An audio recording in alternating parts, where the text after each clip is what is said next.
Kemudian yang kedua, saya belum mendengar ini ya. Ini kan lagi rame nih soal importasi gula, Bapak. Giliran Starling, KPPU cepet banget langsung ya. Langsung respon yang kita kritik waktu itu Komisi 6. Tapi importasi gula, Bapak, KPPU pernah membuat position paper terhadap kebijakan dalam industri gula, tapi 2010. Oleh karena itu, isu yang sedang hangat sekarang ini, di mana posisi KPPU? Ya, karena importasi gula tersebut sebetulnya bukan hanya terjadi pada masa pemerintahan, pada masa kepemimpinan Menteri Perdagangan yang bernama Tom Lembong. Saya minta data dan saya minta kajian. Pimpinan mudah-mudahan bisa, karena ini akan membuka ruang kita untuk meminta KPPU melakukan tugasnya begitu.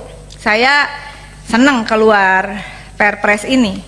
Bapak silahkan dibaca di pasal 2-nya huruf G, tugas komisi atau KPPU mempunyai tugas memberikan laporan secara berkala atas hasil kerja komisi kepada Presiden dan DPR, Dewan Perwakilan Rakyat. Jadi mohon maaf Pak Ketua, tidak lagi bisa berargumentasi laporan kami hanya untuk Presiden. Tapi sekarang kita Komisi 6 mudah-mudahan masuk, terima kasih kalau masuk di dalam kesimpulan rapat. Tapi kita tidak ingin ini nuansanya jadi orang menuduh bahwa ada politisasi di dalam kasus yang sedang heboh ini begitu. Dan sebetulnya apa yang saya sampaikan pernyataan sore hari ini, saya mendukung penuh terhadap pidato Presiden Republik Indonesia yang ke-8 Bapak Prabowo pada saat pelantikan, yang menekankan tentang kehendak kuatnya untuk mewujudkan ketahanan dan swasembada pangan. Ketahanan pangan, swasembada pangan, apalagi mencapai kedaulatan pangan, tidak mungkin kalau mafia pangannya tidak diberantas. Disitulah peran KPPU, silahkan dibaca, mungkin sudah baca, tugasnya di pasal 2 itu di Perpres 100 2024 luar biasa. Saya pertama pimpinan meminta data, tolong koreksi kalau saya salah datanya, tolong koreksi, dan saya minta untuk data terbaru. Impor gula Menteri Perdagangan Tom Lembong 2015-2016 kurang lebih 5 juta ton, tapi kalau data BPS 8,11 ton.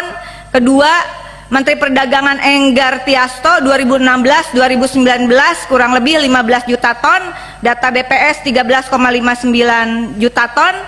Mendag Agus Suparmanto 2019-2020 9,5 juta ton, BPS mengatakan 5,53 juta ton. Muhammad Lutfi 2020-2022 13 juta ton, BPS mengatakan 11,48 ton. Mendag Bapak Zulkifli Hasan 2022-2024 18 juta ton, tapi data BPS 8,72 ton. Importasi ini bukan sesuatu yang menurut saya terjadi hanya dalam satu masa pemerintahan. Namun ketika kita bisa mengurai persoalan impor, jadikanlah isu impor gula ini tidak menjadi seperti tuduhan orang, isu politis. Tetapi apa yang dilakukan oleh Kejaksaan Agung, saya kira adalah, meskipun nggak tahu, kita kan bukan penegak hukumnya, sebetulnya ini adalah memperkuat atau lanjutan dari laporan hasil pemeriksaan atas perencanaan, pelaksanaan, dan pengawasan tata niaga impor tahun 2015 sampai dengan semester 1 tahun 2017 pada Kementerian Perdagangan dan instansi entitas terkait. Dan di sini ada tentang impor gula yang rame 108.000 ton. Ini hasil BPK. KPPU di mana suaranya, Besti? Ayo dong bersuara. Dan kita meminta kajian. Kalau kami DPR-nya memberikan dukungan kepada Presiden untuk mewujudkan ketahanan, kedaulatan, dan swasembada pangan yang targetnya itu luar biasa, Bapak. 4-5 tahun itu harus sudah tercapai. Swasembada pangan itu bercirikan impornya makin berkurang, impor hanya untuk pangan yang tidak ada di tanah air. Yang kedua, produksi pangan untuk memenuhi kebutuhan, self sufficiency, self supporting, itu dilakukan di dalam negeri. Yang ketiga, daya beli masyarakatnya yang baik begitu. Oleh karena itu, dengan seluruh hormat saya mohon, karena tadi dari postur anggaran anggaran untuk kajian paling tinggi. Saya meminta agar mendesak ya, nggak ada suaranya, ini lagi penting loh Pak, karena di sini juga ada, apakah kita akan tergantung terus pada impor? Betulkah kita membutuhkan impor? Oleh karena itu kajian yang dimaksud saya minta juga dengan analisis hukumnya, terutama Undang-Undang Nomor 18 Tahun 2012 tentang pangan, pasal 36 ayat 1, impor pangan hanya dapat dilakukan apabila produksi pangan dalam negeri tidak mencukupi dan atau tidak dapat diproduksi di dalam negeri. Kedua, impor pangan pokok hanya dapat dilakukan apabila produksi pangan dalam negeri dan cadangan pangan nasional tidak mencukupi. Ketiga, kecukupan produksi pangan pokok dalam negeri dan cadangan pangan pemerintah ditetapkan oleh menteri atau lembaga pemerintah yang mempunyai tugas melaksanakan tugas pemerintahan di bidang pangan.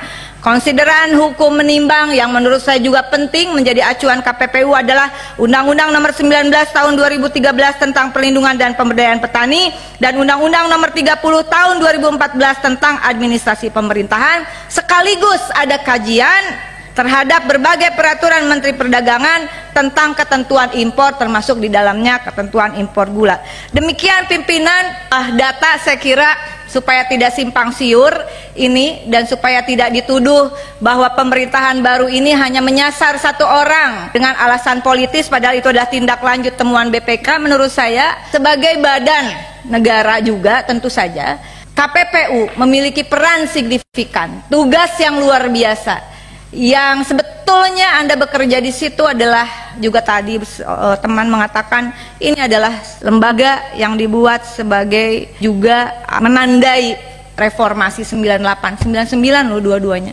Jadi agenda-agenda reformasi yang tertunda, terutama tentang bagaimana kedaulatan pangan, perlindungan petani, saya kira kita menunggu langkah dari KPPU dan saya tunggu data 10 tahun kemarin tentang impor gula itu bagaimana, datanya saja dulu, habis itu barangkali Bapak boleh juga kita Komisi 6 juga diundang dong di dalam FGD, jangan hanya pihak swasta saja yang saudara undang begitu, undanglah kami sebagai mitra supaya FGD itu Pak Andre ini banyak sekali materinya yang bisa juga di-share pada saat FGD, ada keseimbangan ini yang diundang KPPU. Bukan hanya entitas badan usaha, tetapi juga Komisi 6, sehingga apa yang dari FGD itu bisa kita juga lanjutkan di dalam pembahasan Komisi 6. Demikian, mohon maaf kalau terlalu panjang.